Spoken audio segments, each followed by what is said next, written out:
नमस्कार, आप देख रहे हैं आई इंडिया और मैं हूं पंकज सिंह गौर। हमारे साथ आज स्टूडियो में जो खास मेहमान हैं आपका परिचय करा देते हैं। आप लाल सिंह यादव हैं।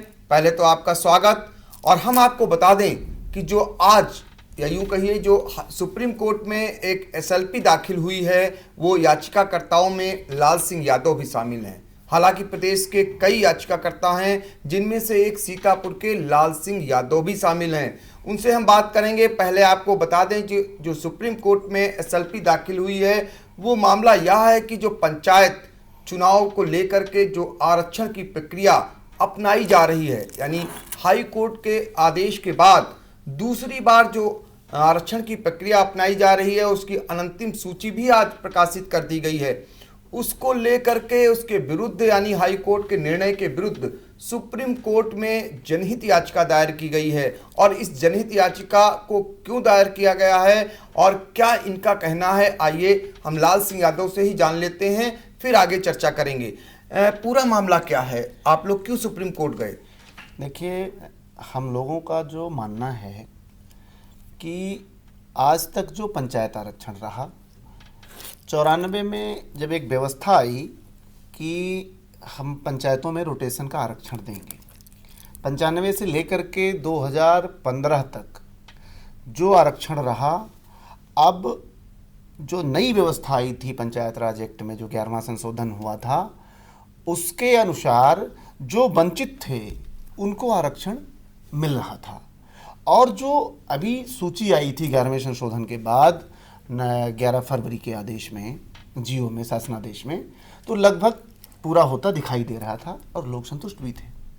लेकिन उस व्यवस्था को कैसे बदला गया और उसको बदलने के बाद जो अन्याय होता दिख रहा है, जो ग्राम पंचायतें अभी तक किसी भी श्रेणी का आरक्षण नहीं पाई हैं, उनके सामने फिर वही संकट है।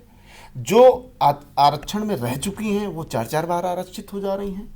तो इन सब चीज़ों को लेकर के, इन सब विसंगतियों को लेकर के हम लोगों ने ये सोचा कि यह मामला सुप्रीम कोर्ट में पहुंचाया जाए और उसको लेकर के हम लोगों ने तो और कितने लोग हैं प्रदेश के? प्रदेश के बहुत सारे लोग हैं। बनारस के लोग हैं, जौनपुर के लोग हैं, सीतापुर के भी लोग हैं, लखीमपुर के भी लोग हैं, गोंडा के भी लोग हैं। बहुत सारे लोग हैं जो मिल करके इस अन्याय से निपटने के लिए सुप्रीम कोर्ट का दरवाजा खटखटा रहे हैं। तो लाल सिंह यादव ये बताइए कि आपको जो 11वां संशोधन हुआ था उससे आपत्ति नहीं है, बल्कि जो 12वां संशोधन हुआ है उसमें आपत्ति है ना? देखिए, ये 12वां संशोधन जो है, अभी जो सुप्रीम हाई कोर्ट का माननीय न्यायालय का जो आदेश आया, उस आदेश में 11वें संशोधन को लेकर के कोई टीका टिप्पणी नहीं है, उस पर कोई कमेंट नहीं है, सरकार ने बताया नहीं है, सरकार ने उस पर अपना पक्ष नहीं रखा कि ये संशोधन करने के बाद इस संशोधन की रिस्पेक्ट में हमारा ये जो 11 तारीख का जीओ है वो आया है, उसको आड़ में रखा गया। और न्यायालय के आदेश में, माननीय हाईकोर्ट के आदेश में कहीं उसका कोई जिक्र नहीं है। फिर अब 12वां संशोधन करके आप ले आ रहे हो, 15 को आप आधार वर्ष मना रहे हो, लेकिन उन आरक्षण को आप छुपा रहे हो, फिर आप संशोधन कर दे रहे हो। तो इन सब तमाम सारी चीज़ों को सरकार द्वारा न्यायालय के सामने रखा भी नहीं गया और विधिक प्रक्रिया नहीं अपनाई गई। तो अपने दर्शकों को बता दें कि जो आरक्षण की प्रक्रिया है वो सारी हाई कोर्ट के निर्देश के बाद, आपको यह भी बता दें कि शुरुआत इसकी हाई कोर्ट के निर्देश पर ही हुई है, जिसने राज्य सरकार को ये निर्देश दिया हुआ था कि नियत समय पर चुनाव कराए जाएं। और 3 मार्च को पहली अंतिम सूची आ गई थी। उसको लेकर बहुत सारी सीटें, इनके मुताबिक जो याचिकाकर्ता हैं सुप्रीम कोर्ट के, उनका कहना है कि जो 95 से उन्होंने जो चक्कर अनुक्रम चलाया था उससे वाजिब लोगों को अवसर मिला था पंचायत व्यवस्था का। लेकिन इसके बाद फिर एक बार जब हाई कोर्ट में दखल हुई, जनहित याचिका हुई और अब जो आरक्षण व्यवस्था लागू हो रही है, 12वां संशोधन सरकार कर रही है, उसमें बड़ी खामियां हैं। कई लोगों को इससे वंचित हो जाना पड़ेगा, इसके लाभ से। यही कारण है इसको लेकर के सूबे के काफ़ी लोग पहुंचे हैं सुप्रीम कोर्ट और वहां पर एसएलपी दाखिल हो चुकी है और इन्हें उम्मीद भी है कि वहां से इन्हें न्याय मिलेगा। हम आपसे ये भी जानना चाहते हैं कि जिस तरीके से जब अंतिम सूची 3 मार्च को आ गई थी, उसके बाद आपत्तियों आपत्तियां भी दाखिल हो गई थी। एक समान जिस दिन आपत्तियों का निस्तारण होना था, ठीक उसके कुछ समय पहले जनहित याचिका दायर होती है और हाई कोर्ट उसमें फिर राज्य सरकार को तलब करता है और राज्य सरकार जाती है और अपनी गलती सहज स्वीकार कर लेती है। तो आपको क्या लगता है ये पूरा घटनाक्रम? ये घटनाक्रम एक रंगमंच जैसा है कि आपने सहज स्वीकार कर लिया, सरकार ने मजबूती से पक्ष नहीं रखा, सरकार ने माननीय न्यायालय को तमाम सारी चीज़ों को दिखाया नहीं, 95 से लेकर के आरक्षण नहीं दिखाया, 11वां संशोधन नहीं दिखाया, और जो आवंटन था, जो आरक्षण का जो आवंटन था, जो संविधान की मूल भावना है, जिस लिए ये आरक्षण व्यवस्था चलाई गई, जो रोटेशन चलाया गया, वो पूरा होता दिख रहा था। सरकार ने कहा कि मुझसे गलती हो गई। तो ये कहीं ना कहीं एक, मैं तो ये कहूँगा कि आप एक्सेप्ट करने के लिए तैयार थे, कोर्ट में गए और तुरंत स्वीकार कर लिया। तो सरकार को क्या लाभ है इसके आपके मुताबिक? देखिए, सरकार को लाभ ये है कि जो किले, यूँ कहें कि जो लोग बैठे हुए थे इस आरक्षण से, जिनकी सीटें 20 साल से आरक्षण में नहीं गई थीं, वो लोग अपना वहाँ दबदबा कायम रखे थे, और जब ये आरक्षण आया तो वो उनकी मैक्सिमम सीटें आरक्षित हो गई। जो मैक्सिमम इनके किलेदार माने जाते हैं, जो इनके पक्षधर माने जाते हैं, जब इनका प्रेशर बढ़ा तो कहीं ना कहीं इस रूप में ये सारी व्यवस्था सामने आई, जिसका ये विरोध हो रहा है।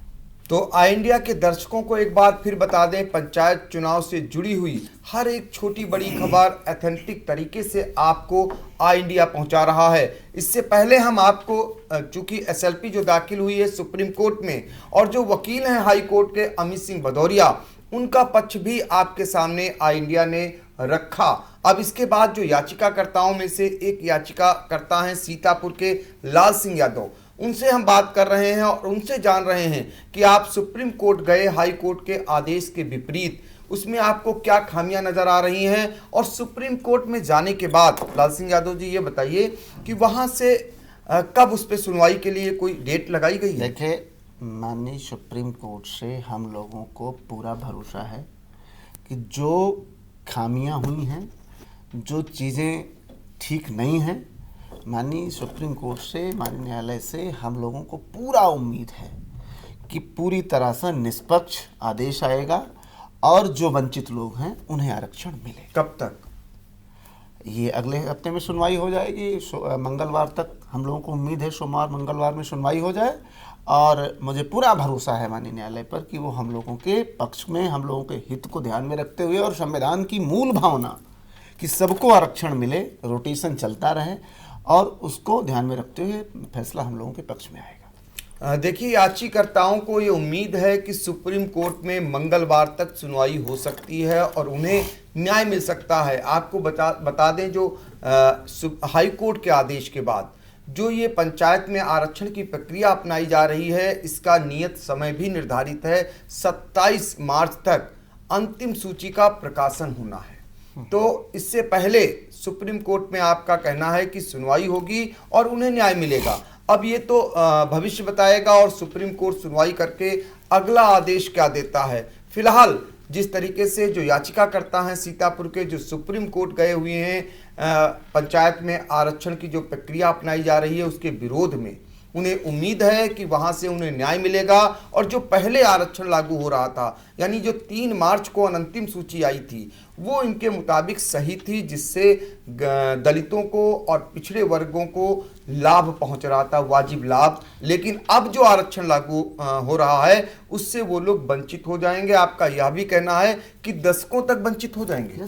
कैसे? उसमें केवल दलितों पिछड़ों तक ही बात नहीं है जी, तमाम ऐसी ग्राम पंचायतें हैं जहां पे अभी तक सामान्य नहीं हुआ। एक फार्मूला बताइए जिससे वो वंचित हो जाएंगे और ये जो गलत कर रहे हैं। देखिए, फार्मूला ये है बॉस कि जब हम लोगों ने 95 से शुरू किया, 95 से 2000, 2005, 2010, होता क्या है कि जब हम एक गांव है उसको एससी का आरक्षण मिल गया तो फिर नेक्स्ट उसे जो मैक्सिमम आबादी रहेगी, चाहे ओबीसी रहेगी तो उसको मिल जाएगा, या मतलब महिला पुरुष हो जाएगा। ऐसे ऐसे करके जब रूटीन होता है, जो 100 से हमने शुरू किया, 100 से शुरू किया, जो 40-50% तक कटा पाया हमारा एससी का, वहाँ रुक गया। फिर नेक्स्ट ईयर हम 50 से आगे बढ़ेंगे, फिर उससे आगे बढ़ेंगे तो हम 100% संतृप्त हो जाएंगे। मतलब ऐसी कोई गांव सभा नहीं रहेगी जहां पर आरक्षण ना पहुंचे, वो चाहे महिला हो, चाहे पुरुष हो, चाहे मतलब सामान्य कैटेगरी की भी तो ऐसी तमाम सीटें हैं जहां पर कभी सामान्य नहीं रहा, तो वहां सामान्य वर्ग को भी तो मौका मिल रहा था, उसको भी आपने रोक दिया। तो ये विसंगतियां हैं। अच्छा, और एक एक गांव सभा में सर जी, एक एक गांव सभा में मैं आपको दिखाता हूं भी कागज, मतलब एक गांव सभा में 3-3 टर्म एक ही आरक्षण। ये इस बात का द्योतक है कि कहीं ना कहीं इसमें खामियां रही हैं जिनको दूर करना चाहिए था, और सरकार ने लगभग दूर किया था। लेकिन ये जो दोबारा से तमाम सारी चीज़ें आई हैं वो बहुत ही अलोकतांत्रिक हैं, और वो कहीं ना कहीं आरक्षण की मूल भावना को ठेस पहुंचाती हैं। अच्छा, क्या 2015 में जो आरक्षण लागू हुआ था जी, वो जायज़ था? 2015 की स्थिति दूसरी थी। 2015 में करीब उत्तर प्रदेश में 7,315 के आसपास नवगठित ग्राम पंचायतें थीं जिनकी संख्या बढ़ी थी। उस स्थिति में आरक्षण को जीरो किया गया था। उस स्थिति में जब आरक्षण जीरो हुआ, चूंकि वो ग्राम पंचायतें बढ़ी थीं, उनका कोई बेस आधार नहीं था कि कब से इनको किया जाए, तब जीरो किया गया था। लेकिन इस साल तो ऐसी कोई स्थिति नहीं थी। इस साल तो आप कंटिन्यू कर सकते थे, इस साल आप कंटिन्यू कर सकते थे पीछे से लेकर के, तो सबको मिल जाता। इस वजह से हम लोगों को आपत्ति है कि जो पिछला हुआ था जियो, जो 11वें संशोधन के बाद जो जियो आया है, उसके तहत जो आरक्षण आवंटन हुआ था वो सही था, और उसी को लेकर के हम लोगों ने सुप्रीम कोर्ट में अपनी बात रखी, एसएलपी फाइल की।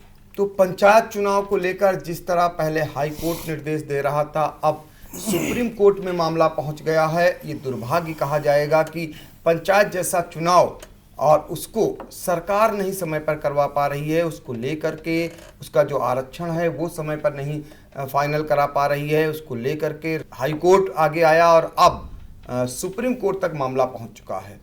आगे इस पे निर्णय क्या आता है, फिलहाल जैसे ही निर्णय आएगा सबसे पहले अपने दर्शकों को आई इंडिया पहुंचाएगा। आज के लिए इतना ही, धन्यवाद, नमस्कार।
खबर आपकी, नजर हमारी।